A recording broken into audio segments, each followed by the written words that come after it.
Hi students, आज अपन study करेंगे wave optics. तो ये यहां से स्टार्ट करते हैं अपन वेव ऑप्टिक्स।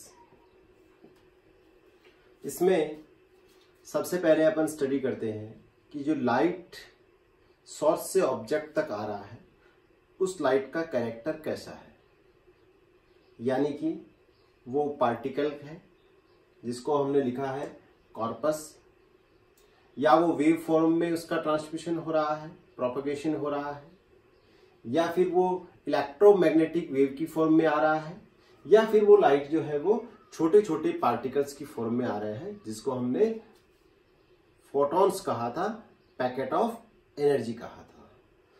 तो लाइट का जो कैरेक्टर है, सबसे पहली बात तो ये कि light is a form of energy. Light is a form of energy. Light is a form of energy. सबसे पहली बात कि सोर्स से जो ऑब्जेक्ट है उस तक लाइट आ रही है, यानी कि एनर्जी आ रही है। मैकेनिक्स के अकॉर्डिंग अगर यहां से यहां तक मोशन हो रहा है तो मोशन हो रहा है, इसका मीनिंग है कि यहां पे क्योंकि मोशन जो होता है उसमें एनर्जी का ट्रांसफॉर्मेशन होता है। यहां से यहां तक मोशन हो रहा है, यहां से कोई ऑब्जेक्ट यहां पे आ रहा है, इसका मतलब उस ऑब्जेक्ट के पास क्या है, एनर्जी है, अकॉर्डिंग टू मैकेनिक्स। क्योंकि मैकेनिक्स में हम लिखते हैं half mv², that is kinetic energy. तो मैकेनिक्स के अकॉर्डिंग अगर यहां से यहां तक मोशन हो रहा है, इसका मतलब यहां से यहां तक एनर्जी का ट्रांसमिशन हो रहा है, एनर्जी यहां से यहां तक ट्रांसफर हो रही है। अब इस जो लाइट है इसका कैरेक्टर अलग अलग ऑब्जेक्ट के लिए अलग अलग है। जैसे ये लाइट अगर ये लाइट किसी मिरर पे इंसिडेंट होती है, मिरर पे अगर ये लाइट इंसिडेंट होगी तो उसका रिफ्लेक्शन हो जाएगा, यानी कि वो बाउंस बैक हो जाएगी। अगर यही लाइट लेंस पे आती है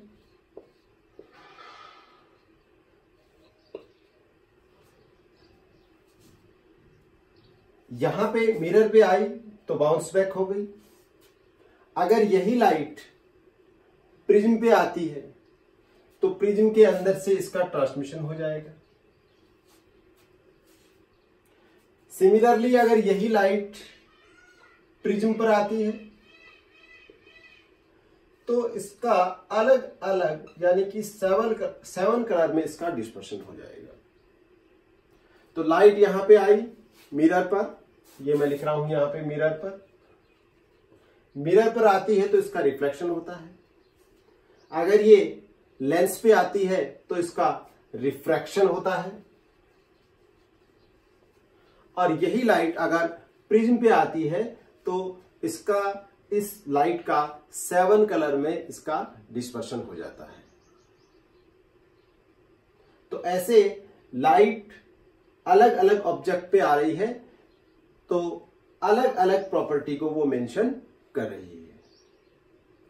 तो हम सबसे पहले स्टडी करेंगे कि इस लाइट का कैरेक्टर कैसा है, किस टाइप से, यानी कि कैसे ये यहां से यहां तक आ रही है, किस फॉर्म में ये आ रही है। तो सबसे पहले मैकेनिक्स के अकॉर्डिंग न्यूटन्स ने ये बताया, अकॉर्डिंग टू न्यूटन्स ये वाला, कि लाइट जो यहां पर सोर्स से ऑब्जेक्ट के पास आ रही है वो छोटे छोटे कॉर्पस जो हैं उनकी फॉर्म में आ रही है। छोटे छोटे कॉर्पस, ये छोटे छोटे कॉर्पस हैं और ये कॉर्पस यहां पे आ रहे हैं। न्यूटन्स ने इनको पार्टिकल्स नहीं बोला। पार्टिकल्स क्यों नहीं बोला? क्योंकि पार्टिकल जो होता है उसके पास मास होता है और इनका जो रेस्ट मास है वो कितना है, 0 है। इनका मास तभी है जब ये मोशन कर रहे हैं, इसलिए न्यूटन्स ने इसको पार्टिकल नहीं बोला है, न्यूटन्स ने इसको कॉर्पस बोला है कि ये छोटे छोटे से कॉर्पस हैं और ये कॉर्पस यहां से यहां तक आ रहे हैं और हर एक कॉर्पस के पास एनर्जी है। तो सबसे पहले न्यूटन्स ने अप्रॉक्स 1650 इसमें न्यूटन्स ने बताया कि ऐसे पार्टिकल्स की फॉर्म नहीं बताया उसने, कॉर्पस की फॉर्म में यहां से सोर्स से यहां तक एनर्जी आ रही है, एनर्जी का ट्रांसमिशन हो रहा है, ट्रांसफर हो रही है एनर्जी यहां से यहां तक। ये छोटे छोटे से कॉर्पस हैं और हर कॉर्पस के पास एनर्जी है। तो ये सबसे पहले इसने गैस किया न्यूटन्स ने, और इसके बेस पे उसने रिफ्रैक्शन जो लाइट की प्रॉपर्टीज है कि लाइट जब किसी मिरर पे इंसिडेंट होती है तो वो रिफ्लेक्ट हो जाती है, इसको इसने प्रूफ कर दिया न्यूटन्स ने पार्टिकल्स की फॉर्म में। इसने ये बताया कि जो पार्टिकल्स हैं ये इलास्टिक पार्टिकल है, जैसे छोटी छोटी बॉल होती हैं।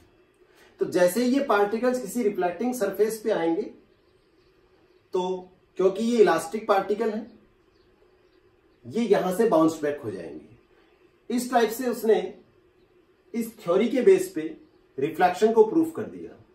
सिमिलरली उसने रिफ्रैक्शन को भी प्रूफ किया, लेकिन आगे जो लाइट की और प्रॉपर्टी है, जैसे लाइट की एक प्रॉपर्टी है इंटरफेरेंस, लाइट की एक प्रॉपर्टी है डिफ्रैक्शन, लाइट की जो प्रॉपर्टी है इंटरफेरेंस, लाइट की जो प्रॉपर्टी है डिफ्रैक्शन, इनको ये कॉर्पस्कुलर थ्योरी जो है न्यूटन्स ने जो बताया था उसने इसको प्रूफ नहीं किया। कैसे नहीं किया? क्योंकि इंटरफेरेंस में इस जो न्यूटन्स ने बताया था कि जो हर एक कॉर्पस है उसके पास एनर्जी है, एनर्जी का ट्रांसमिशन हो रहा है।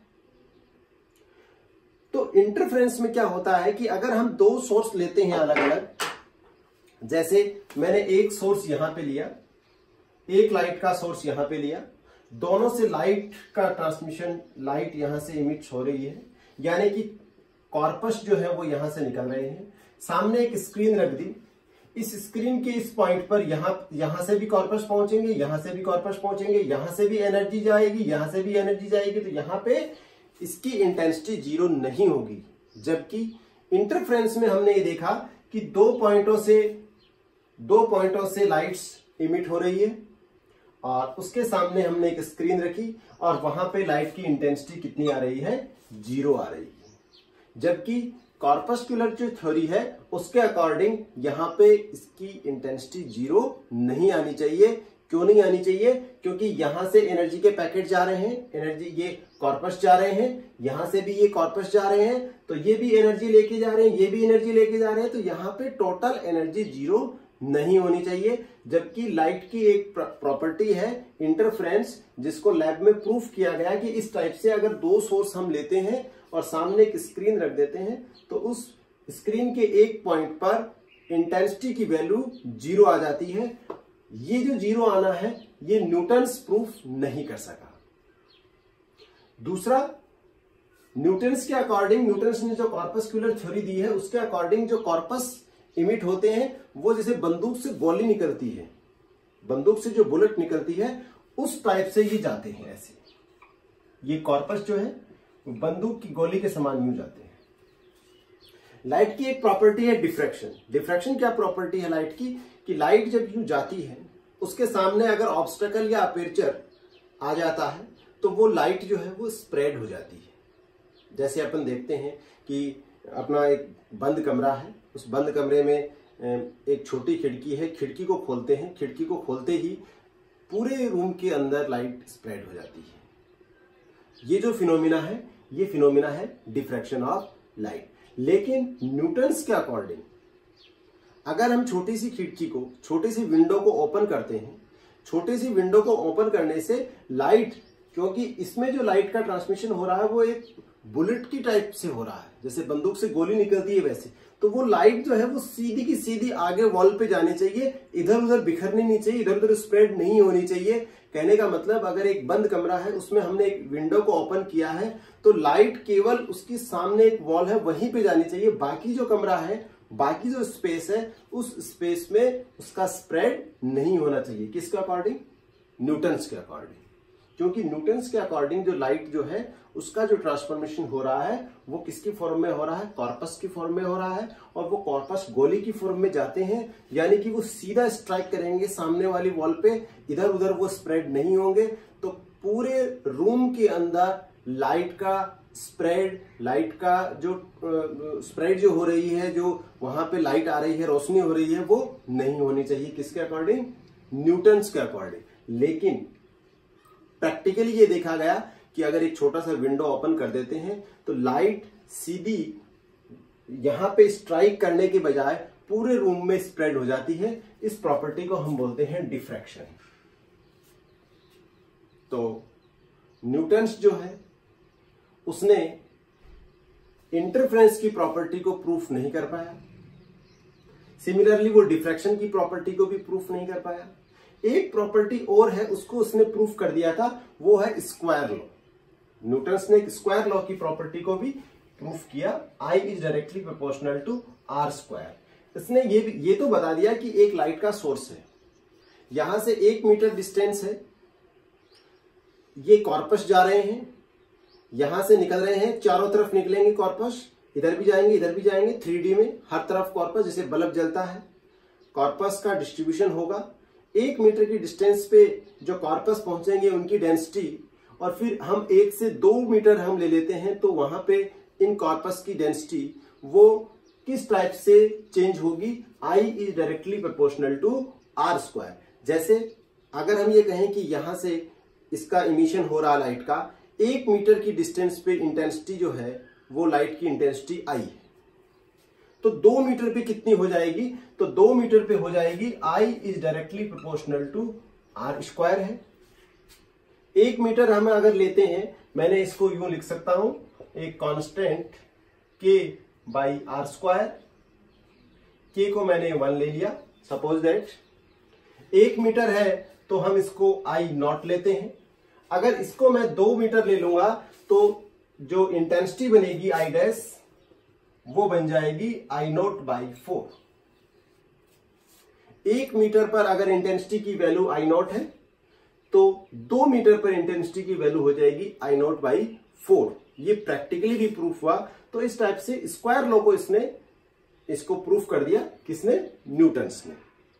तो न्यूटन्स ने रिफ्लेक्शन को प्रूफ कर दिया, स्क्वायर लॉ को प्रूफ कर दिया, रिफ्रैक्शन को प्रूफ कर दिया, लेकिन लाइट की जो और प्रॉपर्टी है, इंटरफेरेंस है, डिफ्रैक्शन है, इनको ये प्रूफ नहीं कर पाया।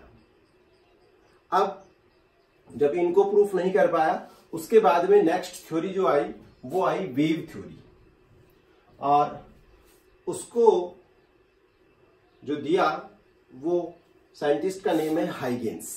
तो अगला जो हमारा इसका नेचर है उसको जिसने बताया वो साइंटिस्ट है हाइगेंस, और हाइगेंस ने बताया कि लाइट का जो प्रोपगेशन हो रहा है वो इन पार्टिकल्स तो हम नहीं बोलेंगे इनको, क्योंकि मैंने बता दिया पार्टिकल जो है उनका मास 0 नहीं है, इनको हम कॉर्पस बोलेंगे। तो हाइगेंस के अकॉर्डिंग लाइट जो ट्रांसफर हो रही है, एनर्जी जो ट्रांसफर हो रही है वो वेव की फॉर्म में हो रही है। न्यूटन्स के अकॉर्डिंग कॉर्पस की फॉर्म में हो रही है, लेकिन कॉर्पस की फॉर्म में अगर उसका ट्रांसफॉर्मेशन हो रहा है तो वो लाइट की सारी प्रॉपर्टीज को फुलफिल नहीं कर रहा है। तो इसके बाद में नेक्स्ट थ्योरी जो आई वो थी वेव थ्योरी, और उसको दिया हाइगेंस ने। हाइगेंस के अकॉर्डिंग लाइट का जो ट्रांसफर हो रहा है वो वेव की फॉर्म में हो रहा है, और ये जो वेव है ये मैकेनिकल वेव है। 2 टाइप की वेव होती हैं, ईएम वेव होती है, मैकेनिकल वेव होती है। डिफरेंस क्या है कि मैकेनिकल वेव को ट्रांसफर होने के लिए, एनर्जी को ट्रांसफर करने के लिए मीडियम की रिक्वायरमेंट होती है, और ईएम वेव जो है उनको एनर्जी को डिस्ट्रीब्यूट करने के लिए, आगे बढ़ाने के लिए मीडियम की रिक्वायरमेंट नहीं होती। तो ये जो वेव है, ये इसने जो हाइगेंस ने वेव बताया, ये किस टाइप की वेव बताया, मैकेनिकल वेव बताया। मैं यहां पे थोड़ा सा बता दूं कि वेव 2 टाइप की है, एक मैकेनिकल वेव है और दूसरा जो है वो आपकी ईएम वेव है। तो हाइगेंस के अकॉर्डिंग ये किस टाइप की वेव है, मैकेनिकल वेव है। मैकेनिकल वेव भी 2 टाइप की है, आपने 11th क्लास में पढ़ा है, एक लॉन्गिट्यूडिनल है और दूसरा जो है वो ट्रांसवर्स। तो एक आपकी मैकेनिकल वेव है और दूसरा ईएम वेव है। इसने कहा दोनों में डिफरेंस क्या है, यहां पे मीडियम की रिक्वायरमेंट होती है और यहां पे मीडियम की रिक्वायरमेंट नहीं है, ये वैक्यूम में भी ट्रेवल कर सकती है। तो हाइगेन्स के अकॉर्डिंग जो एनर्जी का ट्रांसफॉर्मेशन हो रहा है वो वेव की फॉर्म में हो रहा है और वो वेव मैकेनिकल वेव है। और मैकेनिकल में भी वो कौन सी वेव है, लॉन्गिट्यूडिनल वेव है। लॉन्गिट्यूडिनल वेव को आप यूं बता सकते हैं जैसे कि पानी जो है उसमें जैसे लहरें बनती हैं। जैसे पानी, रुका हुआ पानी है, उसमें आपने एक पेबल फेंका, एक छोटा सा पत्थर का टुकड़ा फेंका और फेंकते ही उसमें यूं ऐसे लहरें बनती हैं, उस टाइप से जो वेव होती है उसको हम बोलते हैं लॉन्गिट्यूडिनल वेव। तो हाइगेन्स के अकॉर्डिंग जो ट्रांसफॉर्मेशन हो रहा है एनर्जी का वो लॉन्गिट्यूडिनल वेव की फॉर्म में हो रहा है। तो उससे पूछा गया लॉन्गिट्यूडिनल वेव जो है उनको प्रोपोगेट होने के लिए मीडियम की रिक्वायरमेंट होनी चाहिए। तो जो सन से हमारे पास लाइट आ रही है उसमें कोई मीडियम नहीं है, विदाउट मीडियम वो कैसे प्रोपोगेट कर रही है। तो इसने बताया, हाइगेन्स ने बताया कि स्पेस में एक मीडियम है जिसको इसने नाम दिया इथर। कि स्पेस में एक इथर नाम से कोई मटेरियल है और उस इथर के मीडियम से लॉन्गिट्यूडिनल वेव की फॉर्म में जो लाइट है वो प्रोपोगेट कर रही है। लेकिन बाद में जब एक्सपेरिमेंट हुए तो ये देखने को मिला कि इथर जैसा कोई मटेरियल स्पेस में है ही नहीं। जबकि इसने गैस किया कि इथर जो है उसके मीडियम से, क्योंकि मीडियम की रिक्वायरमेंट है, मैकेनिकल वेव है तो मीडियम की रिक्वायरमेंट होगी, तो इथर जो है उसके मीडियम से मैकेनिकल वेव यानी कि लॉन्गिट्यूडिनल वेव की फॉर्म में लाइट का प्रोपोगेशन हो रहा है। ये किसने बताया, हाइगेन्स ने बताया। जैसे पानी में लहरें बनती हैं उस टाइप से इसका प्रोपोगेशन हो रहा है। तो ये आपका था मैक्सवेल थ्योरी। लेकिन ये जो है वो मैक्सवेल जो है वो एक प्रॉपर्टी है लाइट की, पोलराइजेशन। एक लाइट की प्रॉपर्टी है पोलराइजेशन।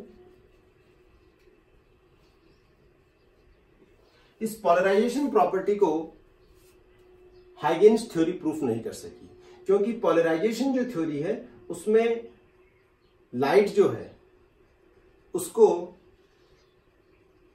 ईएम वेव माना गया है कि ईएम वेव की फॉर्म में आ रही है, यानी कि उसका नेचर जो है वो लॉन्गिट्यूडिनल नहीं होकर के ट्रांसवर्स नेचर है।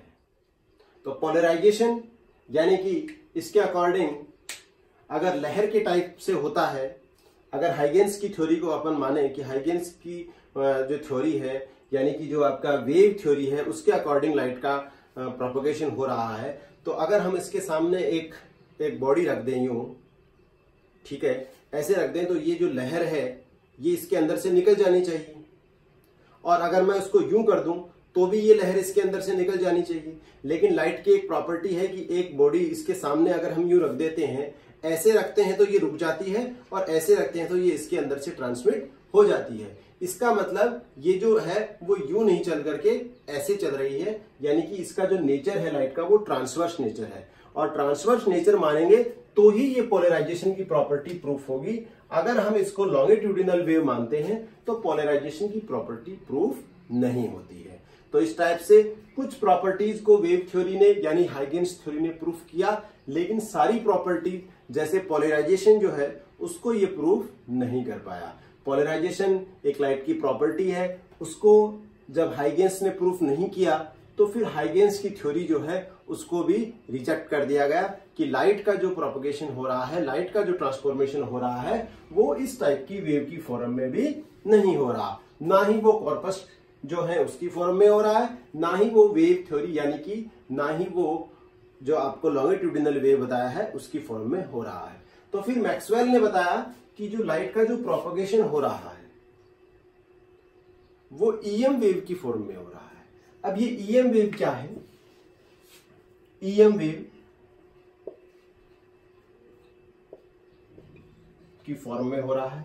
ये थर्ड आया मैक्सवेल, ये फर्स्ट मैकेनिक्स के बेस पे बताया इसने, ये सेकंड, ये थर्ड मैक्सवेल, और फोर्थ जो है वो फिर आया क्वांटम थ्योरी यानी कि प्लांक्स थ्योरी आई थी। तो मैक्सवेल के अकॉर्डिंग लाइट का जो प्रोपगेशन हो रहा है वो किसकी फॉर्म में हो रहा है, ईएम वेव की फॉर्म में हो रहा है।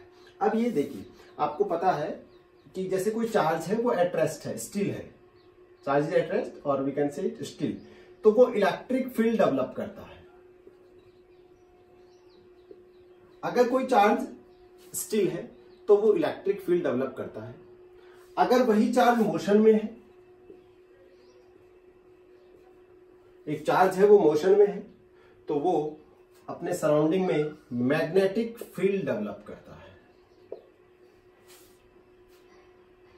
रिपीट कर रहा हूं, अगर चार्ज रेस्ट में है, स्टिल में है, तो इलेक्ट्रिक फील्ड डेवलप करता है, उसके चारों तरफ 3D में इलेक्ट्रिक फील्ड डेवलप हो जाता है, जैसे ये चार्ज है, और अगर ये रेस्ट में है तो इसके चारों तरफ यूं ऐसे लाइनें बन जाएंगी, इलेक्ट्रिक फील्ड डेवलप हो जाएगा। अगर ये मोशन में है तो मैग्नेटिक फील्ड डेवलप हो जाएगा। और यही चार्ज अगर एक्सीलरेटरी मोशन कर रहा है, एक्सीलरेटरी मोशन कर रहा है, तो ये जो इलेक्ट्रिक और मैग्नेटिक फील्ड है ये आगे चलना स्टार्ट कर देंगे। तो मैक्सवेल के अकॉर्डिंग जो वहां से लाइट का प्रोपगेशन हो रहा है, लाइट वहां से यहां तक आ रही है, यानी कि सोर्स से ऑब्जेक्ट तक जो लाइट आ रही है वो किसकी फॉर्म में आ रही है, ईएम वेव की फॉर्म में आ रही है। ईएम वेव में क्या होता है, इलेक्ट्रिक फील्ड और मैग्नेटिक फील्ड दोनों के कंपोनेंट हैं और दोनों कंपोनेंट ही आगे मोशन कर रहे हैं, यानी कि इलेक्ट्रिक फील्ड मैग्नेटिक फील्ड में चेंज हो रहा है और मैग्नेटिक फील्ड जो है वो इलेक्ट्रिक फील्ड में चेंज हो रहा है। ये हम ब्रीफली जो है इसकी स्टडी हम ईएम वेव वाले चैप्टर में करेंगे, जिसमें इलेक्ट्रिक फील्ड, मैग्नेटिक फील्ड और प्रोपगेशन ऑफ लाइट, ये तीनों एक दूसरे के परपेंडिकुलर होती हैं। जैसे मैं ये कहूं कि ये ई है, ये बी है, तो ये इसका प्रोपगेशन होगा, तो हम इसको यूं बता देंगे,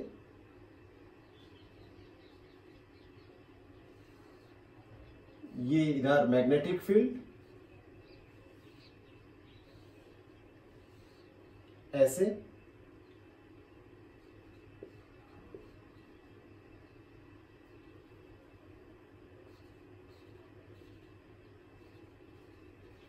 यूं इलेक्ट्रिक फील्ड, मैग्नेटिक फील्ड और प्रोपगेशन, ये तीनों एक दूसरे के परपेंडिकुलर हैं। तो ये थ्योरी थी मैक्सवेल की।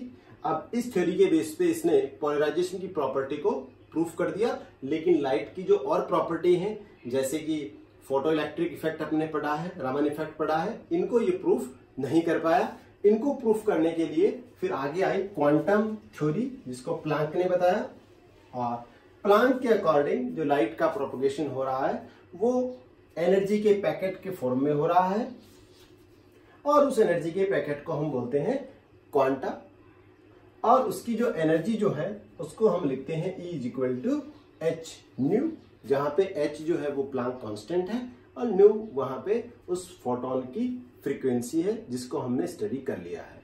अब हम कल आगे पढ़ेंगे वेव थ्योरी।